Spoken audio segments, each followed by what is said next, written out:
Hello dear students, welcome to SJ's classes. This is my second video lesson on Satchidanandan, the renowned Malayalam poet, and his popular poem How to Go to the Tao Temple. If you haven't yet watched the previous video lesson, which is part 1 of my discussions on this poem and the poet, please do watch it so that you will have a complete picture regarding this poet as well as his poem. In the previous video lesson, I gave you a very brief introduction to the poet.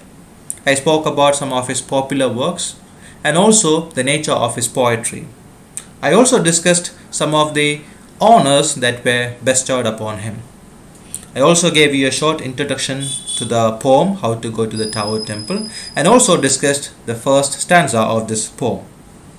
We will discuss the remaining stanzas in this video lesson. Speak silently, if speak you must, like the rock speaking to trees and leaves to flowers. Silence is the sweetest of voices, and nothingness has the fairest of colors. So as I said in the previous video lesson, this poem in its totality is a list of do's and don'ts that you must follow when you visit this Tao Temple. He gave us many instructions in the previous stanza and he follows the same in this stanza as well. He says, speak silently. So when you are at the temple, you must speak silently. And if at all you want to speak, you have to speak silently. Like the rock speaks to trees, leaves to flowers. Now, all these are unheard by others, the communication that happens in nature. The communication that the poet quotes here is the communication between rocks and trees, the leaves and flowers, and all these are unheard by others. It's not that they don't communicate, they do communicate, but does in silence. So your communication at the temple must be like the communication that happens in nature. You must communicate, but if at all you want to communicate, you have to do that in silence. And look at how he describes silence. Silence is the sweetest of voices. So he calls silence as the sweetest of all voices. Something that is able to convey a slew of meanings, manifold meanings to whatever that you want to convey. So it's no wonder why the poet calls it as the sweetest of voices. He also describes nothingness as the fairest of colors. Nothingness, void, emptiness. The poet says that it has the fairest of colors. The poet is attributing the finest adjectives to these ignored concepts, silence and nothingness. He gives the finest possible adjectives to these concepts. And it's very interesting to note that. Let's move on to the next set of lines. Let none see you coming and none going.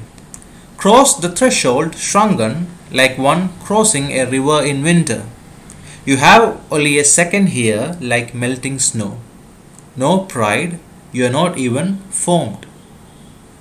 So he says, let none see you coming.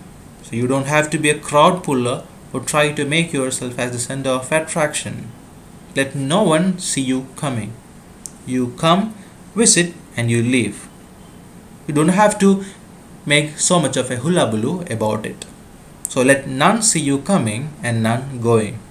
Cross the threshold shrunken. Threshold refers to the entry point of the temple, the entrance of the temple. And how must you cross it? Cross the threshold shrunken like one crossing a river in winter. So hold yourself in a way that shall be indicative of the respect you have for the place. And you have a simile there. He compares your posture with that of a posture of a man who is crossing a river in winter. You can imagine how a man will cross the river when it's winter time. It will be too cold and he will be crouching himself. He will be drooping. He will be shrinking inside so that he is not affected by the cold. So just like that, he has to visit the temple.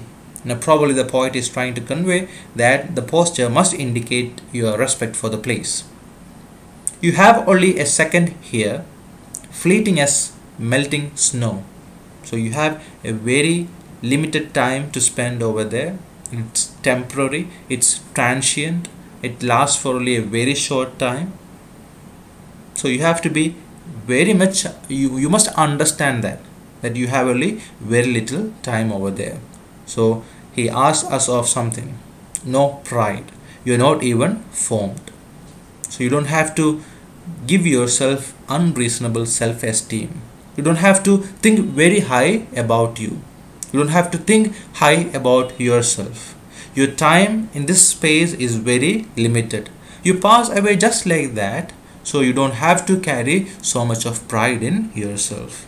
So these are the list, or this is the list of do's and don'ts that we have to follow.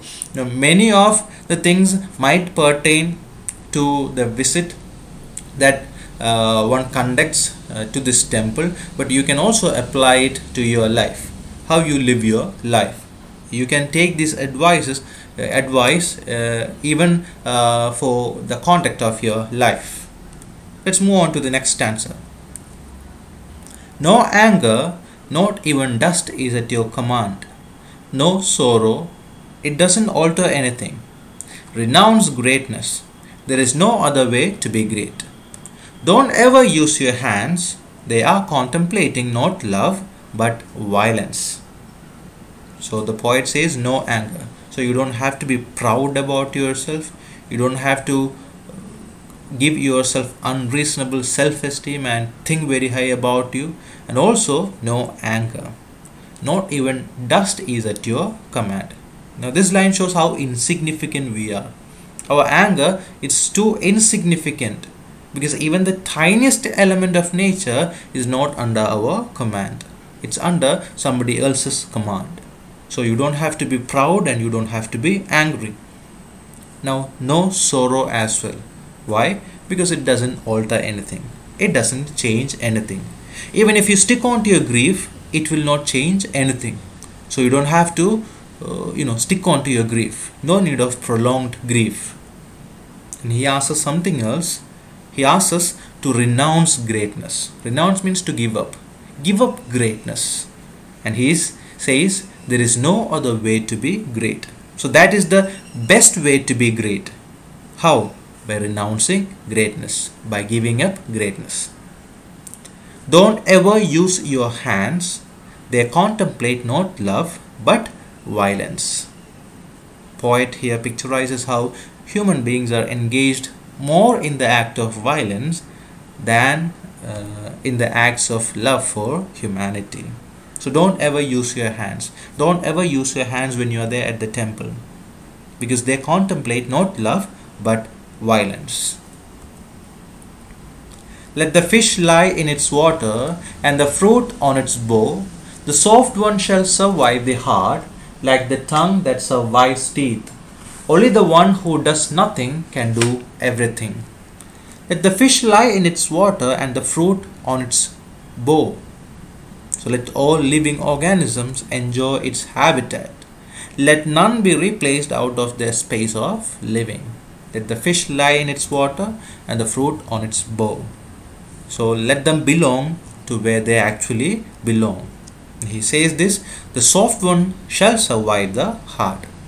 Probably the adjective soft, the poet uses it to indicate humbleness, humaneness, or gentle, soft-hearted nature.